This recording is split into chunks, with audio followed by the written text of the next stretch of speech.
देखिए, आज हम लोग क्या करेंगे, CBSE examination paper 2024 with toppers answer. ये वाला जो दिया है ना, ओसवाल का बोल सकते हैं पेज नंबर 24।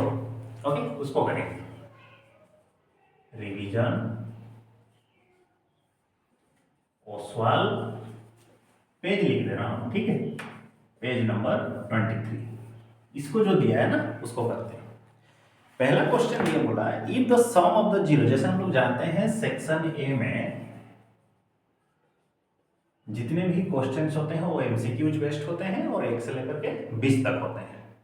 नंबर 1 क्वेश्चन बोला, if the sum of the zeros of the polynomial, number 1 का जो है 2x² माइनस के रूट 2x प्लस 1, इसका जो पॉलिनोमियल का जो सम है ना वो बोल दिया रूट 2, ठीक। और बोला कि k का वैल्यू फाइंड आउट करिए। तो हम लोग जानते हैं इसके रूट्स के जो सम होगा माइनस बी बाई ए, और इसका वैल्यू हमको दिया गया है कितना, root 2।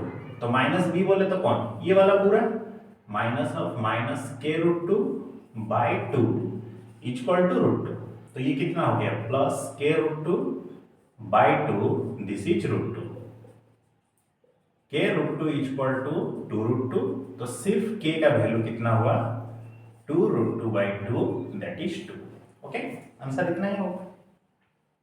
If the probability of a player winning the game, अच्छा 2 नंबर का क्वेश्चन बोला, प्रोबेबिलिटी ऑफ विनिंग, जीतने का कितना है, 0.79। देखिए गेम है तो कोई ना कोई जीतेगा कोई ना कोई हारेगा, 2 टीम्स रहेंगे, एक जीतेगा और एक हारेगा।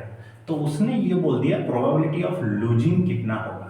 तो देखिए, या तो आप हारिएगा नहीं तो आप जीतिएगा। तो विनिंग और लूजिंग दोनों का प्रोबेबिलिटी मिला दीजिएगा तो 1 होगा। तो this is 0.79 plus probability of losing 1। सो तो प्रोबेबिलिटी ऑफ लूजिंग कितना हो गया, 1 माइनस 79, जो कि 0.21 होगा, ठीक है। नेक्स्ट चलते हैं 3 में, क्वेश्चन नंबर 3, उसको देखिए।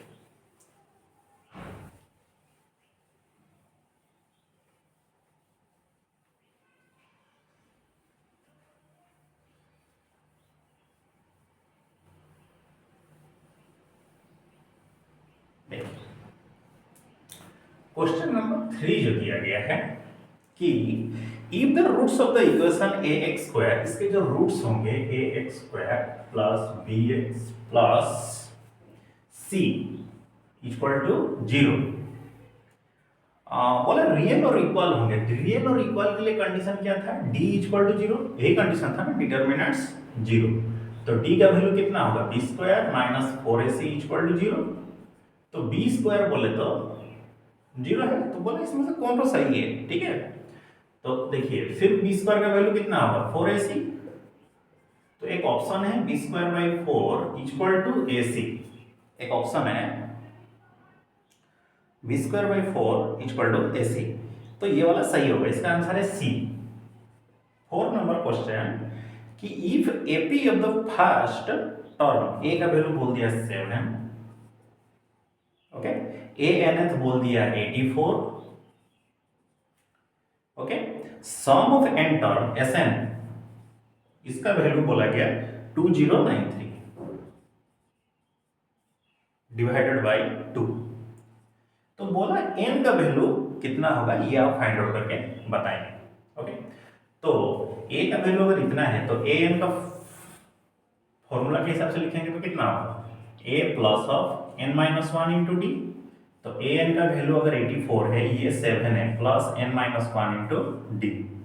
तो सिर्फ n माइनस 1 इंटू डी, इसका वैल्यू कितना हो गया, 84 माइनस 7। सो n माइनस 1 इंटू डी, इसका वैल्यू कितना हो जाएगा, 67, ओके। तो हम चलते हैं Sn की तरफ। तो Sn का फॉर्मूला क्या है, n by 2 into 2a plus n minus 1 into D. तो Sn का फॉर्मूला क्या हुआ, यानी आंसर कितना है, 2। This is n by 2, 2a का वैल्यू है 7 plus n minus 1 into D, हम लोग कितना निकाला है, 67। देखिए ये 2 2 कट जाएगा, 2093 n, तो this is 14 plus 67, 2093 n add करेंगे तो कितना होगा 7 4 11 1 और 9, तो सिर्फ n का वैल्यू होगा 2093 डिवाइडेड बाय 91, तो ये 2 उसके बाद 3, तो n का वैल्यू कितना हुआ 23। हाँ, अब ये एलसीएम वाला कुछ पूछा है, नोटिस करिए, ये बहुत अच्छा है। देखिए आपका अगर एलसीएम और एचसीएफ पर पकड़ बहुत अच्छा है और बहुत तगड़ा है तो आप तो डायरेक्ट कर सकते हैं, लेकिन आप थोड़ा अगर कमजोर है एलसीएम और एचसीएफ को लेकर के, डाउट है दिमाग में, तो आपको करने में मुश्किल आएंगी। ओके, देखिए तो उसके लिए आप क्या करिए, सिंपल तरीके से एलसीएम और एचसीएफ को करिए। जैसे कि p का वैल्यू जो दिया गया 18a का स्क्वायर और b4, ओके, q का वैल्यू बोला गया 20 aq b का स्क्वायर, ये बोला गया है। अगर इसको हम फैक्टराइज कर दें तो कितना होगा 2 इंटू 3 इंटू 3, 3 3 जा 9 2 जा 18 into a into b into b into b into d। Okay, इसको करेंगे तो 2 इंटू 2 4 5 जा 20, okay, a into a into b into d। अब बोला गया कि हमको एलसीएम चाहिए p और q का, ठीक है, तो एलसीएम चाहिए तो कौन कौन आएंगे, पहले 2 2 आ जाएंगे। देखिए इसको थोड़ा अगर हम अलग तरीके से लिखना चाहें, 2 2 आ जाएंगे यहाँ पे, इनमें से कोई नहीं आएगा तो ये a आ जाएगा, ये भी a आ जाएगा, ये b और ये भी आ जाएंगे, और जो बच गए वो लास्ट में लिख दिए जाएंगे। तो कॉमन जो जो है, पहले 2 कॉमन है, फिर a है, फिर a है, फिर b है और ये b है, 3 into 3 into b into b into 2 into 5 और इंटू a, ठीक है। देखिए 2 3 जा 6 3 जा 18 और 2 जा 36 5 36 इंटू 5 6 5 जा 30 0 3 15 3 18 180 हुआ, फिर एक 2 3 a क्यूब 1 2 3 4 b4, आंसर होगा इतना 180 इंटू a3 b4। अगर आपका पकड़ अच्छे से होता तो देखिए 18 और 20 का एलसीएम निकाल देते 180, और इस दोनों में से सबसे बड़ा कौन है, AQ है, और इन दोनों में से बड़ा कौन है, B4 है, लिख देते हैं, आंसर मिल जाता। अगर पकड़ अच्छा है तो, नहीं है तो ऐसे ही करिए सिंपल तरीके से, एक मार्क फालतू में नहीं काटना है। 6 नंबर का क्वेश्चन बोला AD is a median of triangle ABC, एक ट्रायंगल है ABC, दिस इज D, ठीक है। तो A का वैल्यू बोला 5 6, ओके, B का वैल्यू बोला 6 4, C का वैल्यू बोल दिया गया 0 0, okay. Length AD equal to बोला AD का जो लेंथ है इसको फाइंड आउट करिए, क्योंकि मीडियन है तो ये दोनों लाइन आपस में सेम होंगे, और D का जो कोऑर्डिनेट होगा ये इन दोनों का आधा होगा, ठीक। तो 0 प्लस 6/2 जो कि 3 है, 4 प्लस 0/2 जो कि 2 है, ठीक है। अब हमको क्या करना है, AD का लेंथ फाइंड आउट करना है, तो AD का लेंथ के लिए क्या करेंगे, सेकंड से फर्स्ट को माइनस करेंगे, 3 माइनस 5 का स्क्वायर प्लस 2 माइनस ऑफ -6 कितना होगा, +6 उसका स्क्वायर, सो दिस इज -2 का स्क्वायर प्लस 8 का स्क्वायर 4 प्लस 64, ठीक है, तो दिस इज 68 यूनिट, समझे। चलते हैं हम 7 नंबर की तरफ। अच्छा, ये बहुत अच्छा क्वेश्चन है। अगर आप 2-3 साल प्रीवियस के रिवीजन कर लिए क्वेश्चंस को, तो ज्यादातर क्वेश्चंस क्या होंगे, या तो रिपीट होंगे, नहीं तो उसके रिलेटेड ही क्वेश्चंस एग्जाम में देगा, ओके, कुछ अलग चेंजेस नहीं करेगा ज्यादा, ठीक। देखिए से इसको हम लोग प्रीवियस जब रिवीजन कर रहे थे तो इसको कर लिए थे, इसके जैसा एक ठोक किए थे, साइन कॉस के हिसाब से शायद किए थे, मेरे को जितना याद आ रहा है। तो sec theta minus tan theta, इसका वैल्यू बोला गया है m, इसका वैल्यू बोल दिया m। लेकिन पूछा ये गया कि sec theta plus tan theta, sec theta plus tan theta का वैल्यू कितना होगा, जबकि हम लोग जानते हैं कि 1 प्लस tan स्क्वायर थीटा का वैल्यू कितना होगा, सेक स्क्वायर थीटा। तो 1 equal to sec square theta minus tan square theta. अब इसको जब हम a square minus b square के हिसाब से लिखेंगे तो क्या होगा, a minus b into a plus B, एक आ जाएगा कि नहीं, फॉर्मूला 2। तो sec theta minus tan theta into sec theta plus tan theta.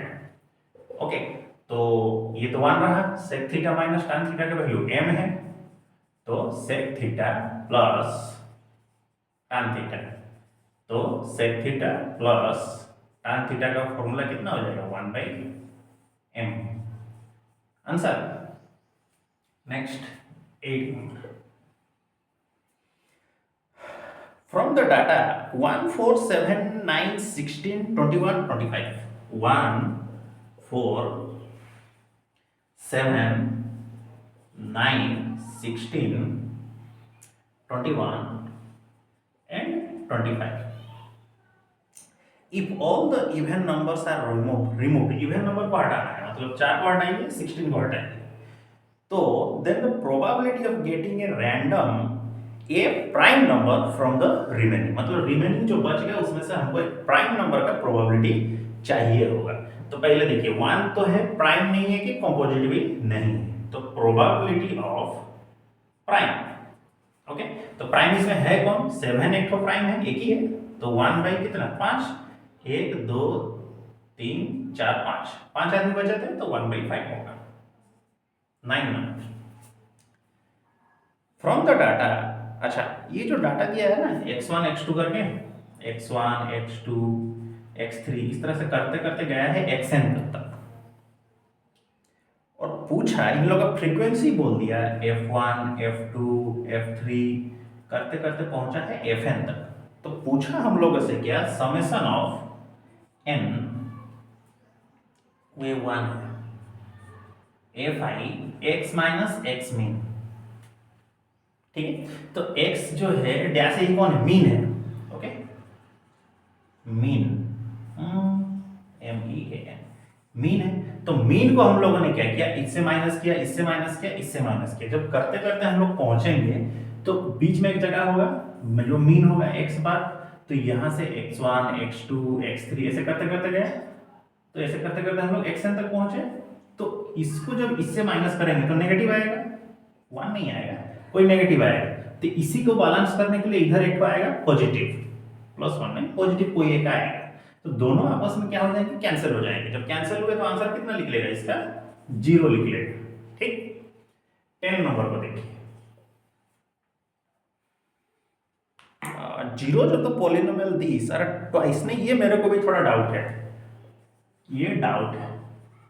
अगर आप में से कोई इसको सॉल्व कर सको तो हमको थोड़ा इन्फॉर्म कर देना कमेंट सेक्शन में, नहीं तो थोड़ा हमको टैग कर देना, ठीक है। नहीं तो इस नंबर पे हमको थोड़ा इन्फॉर्म करो, 8249538624, इस पर हमको थोड़ा बता देना कॉल करके, जो ये हमसे नहीं हो रहा है, डाउट है ये 10 नंबर का जो क्वेश्चन है, ठीक। तो मिलते हैं हम लोग अगले क्लास में रिवीजन के साथ। आप अपना ख्याल रखिए और अच्छे से अच्छे और ज़्यादा से ज़्यादा रिवीजन करिए। मिलते हैं नेक्स्ट क्लास में, सी यू नेक्स्ट, जय हिंद।